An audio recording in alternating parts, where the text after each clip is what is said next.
remember, Dr. Hannan and I have already admonished you not to self-diagnose based on what you saw in the previous video or in this current video or in the entire series. No matter how we break it up, don't self-diagnose, and definitely don't diagnose someone else. We don't want to break up any families because you're trying to be educated here. So please don't do that.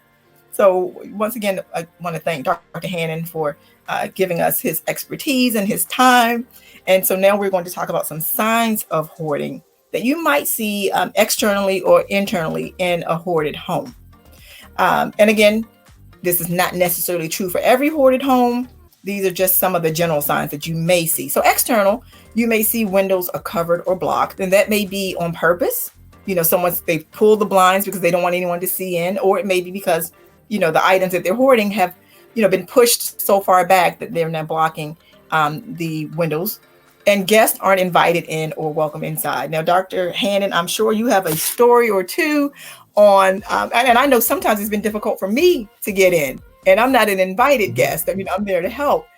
So talk a bit about, why somebody with a hoarding disorder likely would not want to have you come into their home.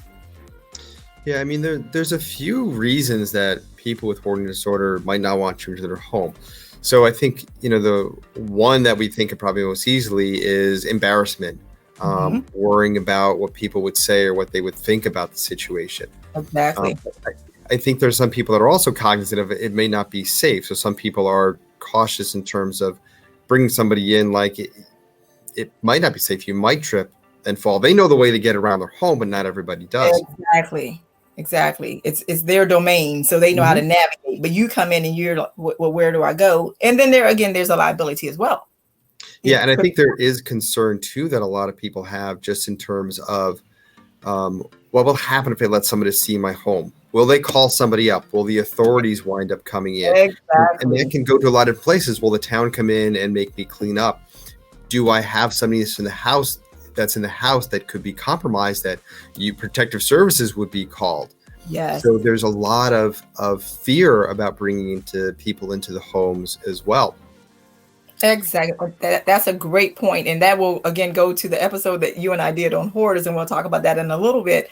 And that's a very real fear, because if someone comes in, and again, I mentioned my brother being a 30-year career firefighter, of course, they have a duty to report. And so if, an authority figure comes into your home and they see that, then they have to notify your municipality. And that can start a lot of things that, they're not ready to deal with. And in addition to, an authority coming in, a family member coming in, and, what if the family member tells the rest of the family? And then my secret will be out. Because if we think about it, hoarding disorder literally is the disorder that hides behind closed doors, which is why I was talking about, we will talk about, the number of people who are diagnosed with it being, somewhere between 2 to 5%, 6 million to 15 million, that's likely underreported, because it has to be found. Most people who have a hoarding disorder don't just say, hey, I need your help over here. I have a hoarding disorder. That's generally not how it's found. So I believe that number is woefully underreported. But there's stigma, there's fear of judgment, there's safety issues. And again, definitely, if someone finds out, and especially if I have children, are they going to take my children away? Right. If I have elderly parents, are they going to take, my parents away? I've had many of those experiences, working, getting referrals from adult protective services where it was unsafe, or where someone had gone to the hospital and they had to do a home visit before you could return. And then they found out that, this is how you're living. No, you can't even go back home. So, I just want our viewers to see the far reaching ramifications of someone saying, no, you can't come into my home. It may not be that, they're not nice people and they don't want you in the home. There are lots of other reasons. And think about it. If you're living in a hoarded home, are you really going to volunteer to host Thanksgiving dinner? Likely not, because it causes a lot of isolation. I remember I wrote an article called, I was talking about clutter, but clutter makes you sigh, S period, I period, G period, H period, socially isolate and go into hiding. And that kind of is it, unless, you have a job, or, you're very gregarious and you hang out with your friends. It can breed a lot of isolation. So imagine no one would want you to come into their home if they didn't, if they were afraid that they'd be found out or judged, and again, there's a stigma attached to it. Are people going to think that I'm unintelligent? Because that's a big one. Well, you have to have like a low IQ. There has to be something wrong with you other than the fact that your brain works differently. People don't see it that way. So yeah, that's a pretty, heavy thing, no pun intended, to, having someone come into your home. Well, the other thing too is people with hoarding disorder, it's not even always just about hoarding disorder. These conditions may be comorbid with other conditions as well. Like I think numbers are around half people may also have depression. Yes. A quarter of people may also have social anxiety. So it's not just, I've got this one thing where I won't let you in my house, but if I'm really depressed, I may not have the energy or the desire to invite people in. If I've got social anxiety, I've had a couple of clients where I think one of the blocks to getting things out of the home was they had intense social anxiety. And once that was cleared up, there was this like, well, then I feel like I have no excuse not to invite people over, but I really don't want to. I'm nervous about it. I've got neighbors that I kind of talk to now, but I'm kind of the person that just stays inside. And if I clean it up, will I then have to invite them over? Will they ask to come and see my home? So there are some of those other issues that also can create some difficulty bringing people into your home. That is another excellent point. He's just full of excellent points today. And I appreciate it. Such a wealth of knowledge. Yeah. So again, it's multifaceted. So what I want you all to take away from this is, again, it's not just one thing. So, show a lot of compassion. That's one of the reasons that I wanted to do this series was A, it's my passion. And two, I want people to be more compassionate, because I found that hoarding disorder is one of the last disorders that people can be absolutely hateful, mean, disrespectful. They say things that they wouldn't say to anyone else who has any other type of disease or disorder. But they feel it's okay to say it to someone who has a hoarding disorder, and I don't understand it and I don't like it. So don't do it. So that was one of the reasons, that I definitely wanted to do this series, to, educate people and to remove the stigma of it and to dispel some of the myths that we're going to talk about in a little bit. And so I will just, going through the list that you may find externally lots of trash outside, or excessive storage units outside, companion animals if they have animals. So I did work with a client who had, I think we counted 75 cats, and this is in the city. So that was kind of hard to hide. So, lots of animals, because they think they're giving them a good home, but they're not able to take care of them. The medical bills for, one cat can be astronomical, let alone 75, trying to feed them and have them spayed and neutered. So it just goes on and on. So you may find that. And the strong odor that may emanate from the house, sometimes that's an issue.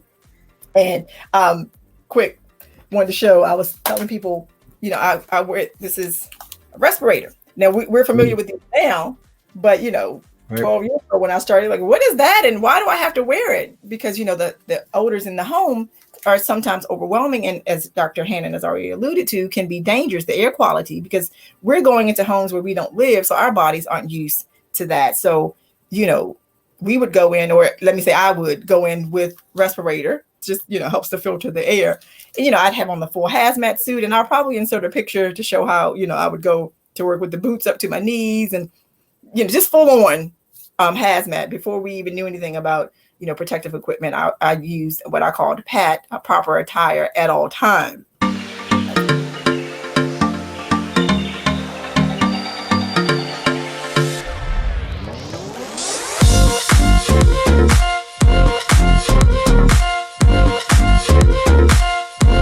And then there may be some visible neglect or disrepair for the exterior of the home. Again, to some of the reasons that Dr. Scott talked about, are you going to bring in the Maytag repairman to fix your machine if it breaks? No, you're probably just going to maybe wash your things in the sink or in the tub if those are still functioning.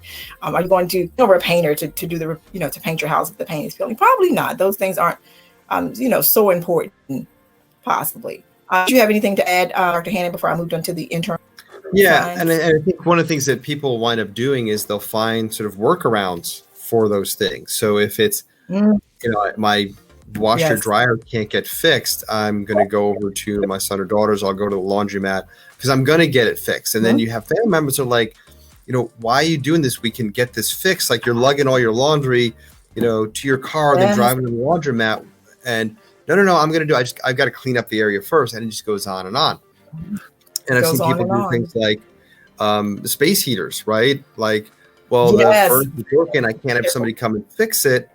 So I get a bunch of space heaters, which not a great idea when you've got a lot of clutter in the area. But Combustible. they wind up getting by for a while.